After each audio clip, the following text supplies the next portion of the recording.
Good morning students. My name is Ajay Gar, PGT Commerce केंद्रीय विद्यालय. I am here again with a new topic levels of management. आज हम बात करेंगे levels of management की. इसे हम स्टार्ट करते हैं एक एग्जाम्पल को लेकर. उसके बाद हम इसके बारे में डिटेल में बात करेंगे. हम एक एग्जाम्पल लेते हैं आपके स्कूल का. बेसिकली स्कूल में सबसे जो बड़ी जो पोजीशन होती है वो होती है प्रिंसिपल, जो हेड ऑफ द इंस्टीट्यूशन होते हैं. उसके बाद अलग अलग डिपार्टमेंट बने होते हैं, जैसे प्राइमरी विंग, HM हेड होते हैं प्राइमरी विंग के. वो 1st to 5th तक के बच्चों को देखते हैं, उनकी सभी एक्टिविटीज़ के लिए वो रिस्पॉन्सिबल होते हैं. सेम ऐसे ही HM मिडल विंग वो 6 to 10 तक की एक्टिविटीज़ को सभी को डील करते हैं. HOD साइंस स्ट्रीम वो 11-12 की साइंस स्ट्रीम को डील करते हैं. HOD कॉमर्स स्ट्रीम वो कॉमर्स स्ट्रीम को डील करते हैं. फिर एग्जामिनेशन इंचार्ज, ये हमने कुछ एग्जाम्पल लिए हैं. इससे ज़्यादा डिपार्टमेंट भी हो सकते हैं. ऑफिस डिपार्टमेंट अलग होता है, मेंटेनेंस अलग होता है. अभी हम उनकी बात नहीं कर रहे हैं. उसके बाद हम बात करते हैं प्राइमरी टीचर्स, जो हेड ऑफ़ द डिपार्टमेंट होते हैं प्राइमरी विंग के लिए, जिन्हें हम HM सर बोलते हैं. उनके नीचे होते हैं प्राइमरी टीचर्स. फिर HM मिडिल विंग के अंडर में काम करते हैं. उनके जो सबऑर्डिनेट्स होते हैं वो सभी TGTs. HOD साइंस स्ट्रीम, इसमें PGTs साइंस स्ट्रीम के टीचर्स उनके नीचे काम करते हैं. HOD कॉमर्स स्ट्रीम, उनके सबऑर्डिनेट्स होते हैं PGT commerce stream. Same examination incharge सभी टीचर्स को डील करते हैं. फिर उसके उनके नीचे स्टूडेंट्स आते हैं. अब हम बात करते हैं रिस्पॉन्सिबिलिटीज़ की. यहाँ पर प्रिंसिपल सर की रिस्पॉन्सिबिलिटी सबसे ज़्यादा होती है. वो पूरे स्कूल में होने वाली एक्टिविटीज़ के लिए रिस्पॉन्सिबल होते हैं, चाहे वो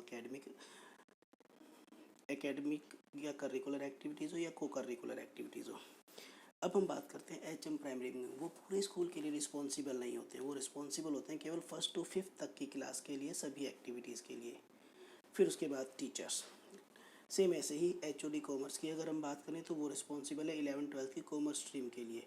वो पूरे स्कूल के लिए रिस्पॉन्सिबल नहीं है. वो साइंस स्ट्रीम के लिए रिस्पॉन्सिबल नहीं है. वो एग्जामिनेशंस के लिए रिस्पॉन्सिबल नहीं है. वो केवल अपने डिपार्टमेंट में यानी कॉमर्स स्ट्रीम के अंदर सब्जेक्ट्स जो भी पढ़ाए जा रहे हैं, एक्टिविटीज़ जो भी करवाई जा रही है, उनके लिए रिस्पॉन्सिबल होंगे. अब हम बात करते हैं, इसका मतलब ये है कि प्रिंसिपल सर की रिस्पॉन्सिबिलिटी किसी भी हेड ऑफ़ द डिपार्टमेंट या HM से ज़्यादा होती है, और इन सभी की रिस्पॉन्सिबिलिटी कंपैरेटिवली कम होती है. अब हम बात करते हैं टीचर्स की. HOD कॉमर्स के सबऑर्डिनेट्स होंगे जितने भी कॉमर्स स्ट्रीम के PGTs हैं, जैसे PGT commerce, PGT economics, PGT Hindi, PGT English, ये सभी टीचर्स. तो अगर हम बात करें PGT इकोनॉमिक्स की, तो वो रिस्पॉन्सिबल होते हैं केवल अपने सब्जेक्ट के लिए. वो पूरे कॉमर्स स्ट्रीम के लिए रिस्पॉन्सिबल नहीं होते. तो यहाँ पर अगर हम बात करें तो इनकी रिस्पॉन्सिबिलिटी कंपैरेटिवली और कम हो गई है. तो अगर हम रिस्पॉन्सिबिलिटी या अथॉरिटीज़ की बात करें तो हम सभी जॉब पोजीशंस को अलग अलग भागों में बांट सकते हैं. यहाँ पर प्रिंसिपल सर की रिस्पॉन्सिबिलिटी सबसे ज़्यादा होगी. वो पूरी ऑर्गेनाइजेशन के लिए रिस्पॉन्सिबल हैं. HMs या HODs की रिस्पॉन्सिबिलिटी कंपैरेटिवली कम होगी. वो सिर्फ अपने अपने डिपार्टमेंट के लिए रिस्पॉन्सिबल हैं. और फिर सब्जेक्ट टीचर्स, वो अपने अपने सब्जेक्ट के लिए रिस्पॉन्सिबल हैं. वो पूरे डिपार्टमेंट के लिए रिस्पॉन्सिबल नहीं हैं. तो इस तरह से अगर हम डिवाइड करना चाहें अथॉरिटी और रिस्पॉन्सिबिलिटी के बेस पर, तो हम पूरी ऑर्गेनाइजेशन में जितने भी लोग काम कर रहे हैं उन सभी को अलग अलग लेवल्स में डिस्ट्रीब्यूट कर सकते हैं. और इसी डिस्ट्रीब्यूशन को हम बोलते हैं लेवल्स ऑफ मैनेजमेंट. जब हम पूरी ऑर्गेनाइजेशन को अथॉरिटी और रिस्पॉन्सिबिलिटी के बेस पर डिवाइड कर देते हैं तो सभी मैनेजमेंट जॉब पोजीशंस को हम बोलते हैं टोटल जॉब पोजीशंस को हम डिवाइड करते हैं तो उसे हम बोलते हैं levels of management. So levels of management is basically a line of demarcation between various management positions on the basis of their related responsibility, authority and status. तो इस चैप्टर को लेकर अगर हम बात करें तो मैनेजमेंट लेवल्स को हम 3 पार्ट्स में डिवाइड कर सकते हैं. Top level management, middle level management and lower level management. Top level management में बेसिकली वो व्यक्ति आते हैं जो रिस्पॉन्सिबल होते हैं पूरी ऑर्गेनाइजेशन के लिए, जो सबसे टॉप पर बैठे हुए हैं, जो सबसे बड़ी जॉब पोजीशन है. मिडिल लेवल में जो लोअर लेवल और मिडिल लेवल के बीच में डिपार्टमेंटल हेड्स बेसिकली इसमें आते हैं. और लोअर लेवल जो इसमें वो सभी मैनेजर्स आते हैं जो डायरेक्ट कॉन्टैक्ट में होते हैं वर्कर्स के. अब हम बात करते हैं levels post. Top level managers, इनका नाम कुछ भी हो सकता है लेकिन ये टॉप मोस्ट पोजीशंस होती हैं. इसे chief executive officer, chief finance officer, chief operating officer, director, chairman, president, vice president, managing director, general manager, अलग अलग नामों से बुलाया जा सकता है। मिडिल लेवल मैनेजमेंट में बेसिकली आते हैं डिपार्टमेंटल मैनेजर्स और divisional managers. Lower level managers में बेसिकली फॉरमैन, सुपरवाइजर्स या इंस्पेक्टर, ये डायरेक्ट कॉन्टैक्ट में होते हैं। अब हम इनके बारे में अलग अलग से पढ़ेंगे। एक यहाँ पर ऑर्गेनाइजेशनल स्ट्रक्चर बनाया गया है। मैनेजिंग डायरेक्टर या जनरल मैनेजर ये सबसे पूरी ऑर्गेनाइजेशन के लिए रिस्पॉन्सिबल है, तो ये टॉप लेवल मैनेजर्स हो गए। उसके बाद अलग अलग डिपार्टमेंटल, प्रोडक्शन मैनेजर जो रिस्पॉन्सिबल है केवल अपने प्रोडक्शन डिपार्टमेंट के लिए, मार्केटिंग मैनेजर जो रिस्पॉन्सिबल है केवल मार्केटिंग डिपार्टमेंट के लिए।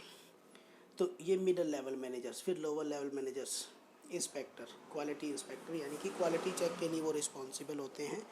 स्पीड बॉस केवल वर्क की स्पीड के लिए रिस्पॉन्सिबल होते हैं। तो ये अपने अपने एरिया में रिस्पॉन्सिबल होते हैं। अथॉरिटी और रिस्पॉन्सिबिलिटी के बेस पर हम इन्हें डिवाइड करते हैं। Managing director top level managers हो गए, डिपार्टमेंटल मैनेजर्स मिडिल लेवल, और लोअर लेवल हो गया इंस्पेक्टर्स या फिर सुपरवाइजर्स, और उसके नीचे वर्कर्स आ गए हमारे। तो अथॉरिटी एंड रिस्पॉन्सिबिलिटी के बेस पर इस तरह से हम डिवाइड कर सकते हैं सभी मैनेजरियल पोजीशंस को। तो अब हम बात करते हैं top level managers.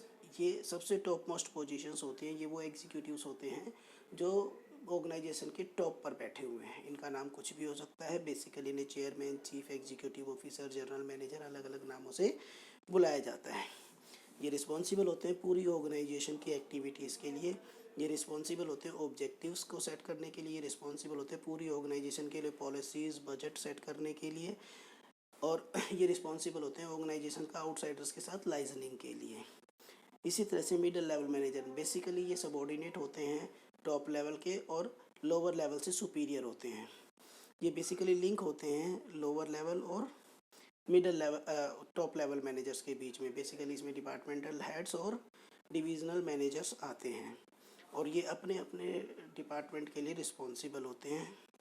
So some of the functions of the middle level management are to explain the objective and policies to the lower level management within the department, और ये इंश्योर करना कि उनका डिपार्टमेंट, उनके पास नेसेसरी टूल्स, नेसेसरी पर्सनल सभी हैं, और जो भी लोअर लेवल की परेशानियां हैं उनको ये टॉप लेवल तक पहुंचाते हैं। तो बेसिकली कोऑर्डिनेशन का काम करते हैं विद इन द डिपार्टमेंट।